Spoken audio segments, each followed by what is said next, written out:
my name is Sebastian, and today we're going to be making a caramel flan. It's very simple. It should only take about 15 minutes to actually make it, but then to actually chill it is about 4 hours. So let's get started. All right, so here are the ingredients. We got 6 eggs, some Nestle Carnation evaporated milk, the sweetened condensed milk, the Mexican vanilla blend, this is just vanilla, and then also we have cane sugar in the back. Going to the cooking tools, you're gonna need to have a little bit bigger of a pan right here. Then we have a smaller round pan, and then we also have this pot right here. This is gonna be used to melt the sugar into caramel. And then you're gonna also need to have a blender. It doesn't need to be Ninja, that's just my preferred. All right, the first step is actually we're gonna wanna preheat the oven to 350 degrees, which is what I'm gonna do. Bake and start. Oop.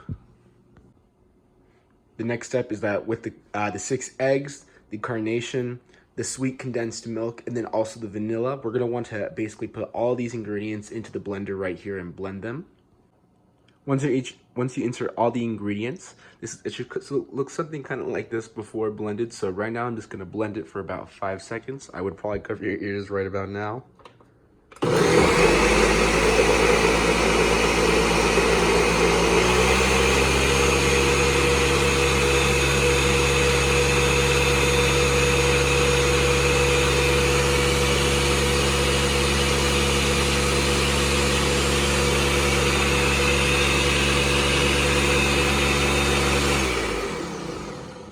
Boom. And then this is the liquid that will come back to you in just a second.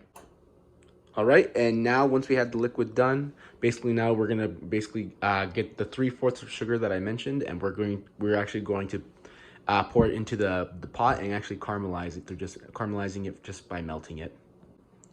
All right, and once you're done pouring the sugar into the pot, it should look something kind of like this as of right now. My recommendation is just putting it on medium to low heat and everything. And obviously it will differ depending on your stove. And then I would also grab a wooden spoon.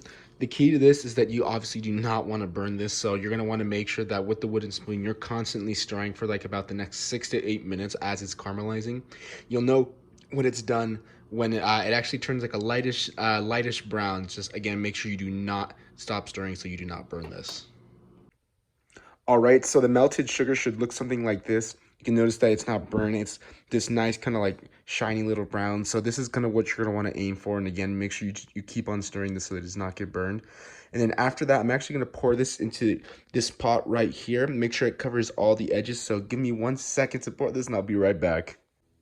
All right, so then once you pour the caramel into this pan, it should look something like this. Again, make sure you cover all the edges. It looks really shiny right now, so it looks like it cooked really well and everything. And again, probably the best way to pour this is just using the spoon, just to pour it right in. And then also, once it's in, if it doesn't cover it all in, just kind of roll the pan around so that it covers all the edges, because that's going to be key to make sure that the whole flan has this sweet caramely flavor.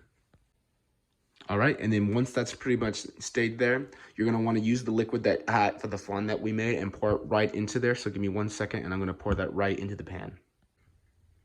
All right, so now I just poured the liquid, and as you can tell right here, it's perfect right here. It filled right to the top and everything, giving a little bit of space, so which is perfect and everything. So now the next step is actually really interesting. So why we actually use this pan is that you cannot just put this in the oven and expect it to cook and everything. So what you're gonna want to do is actually fill a pan like this with about like 3/4 or to 1 inch of water. And then once you put in that water, you're gonna want to put this right on top of this so that basically the water will boil and cook the flan and cook all sides from the bottom and everything. So give me 1 second and I'm gonna fill this right up with water.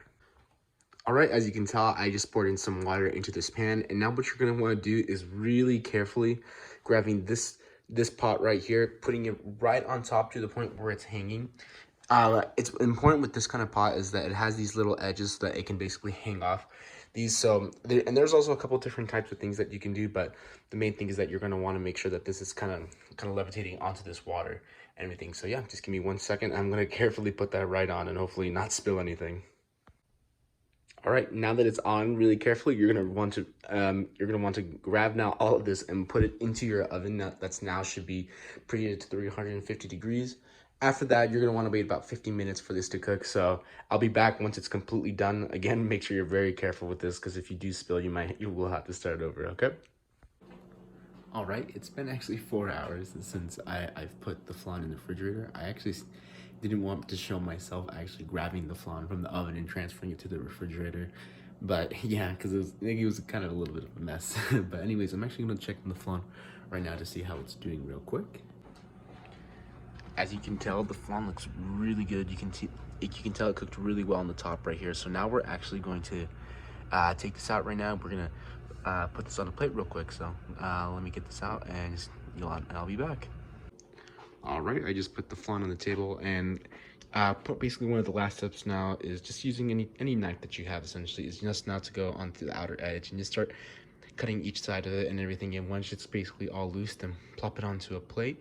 As you can tell, I actually forgot my plate, so I'm gonna go grab that plate right now, and we're gonna get this out. And by the time you see this, it'll actually be on the plate. Boom, and as you can tell right now, I actually just cut the sides of the flan, and it looks fantastic.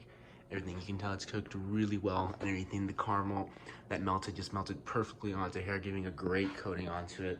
Looks super good and everything. So yeah, this was my recipe. I hope you guys really enjoyed this. If you ever looking for more tips and everything, just please look at my channel. And yeah, thank you guys so much, and I hope you guys have a good one.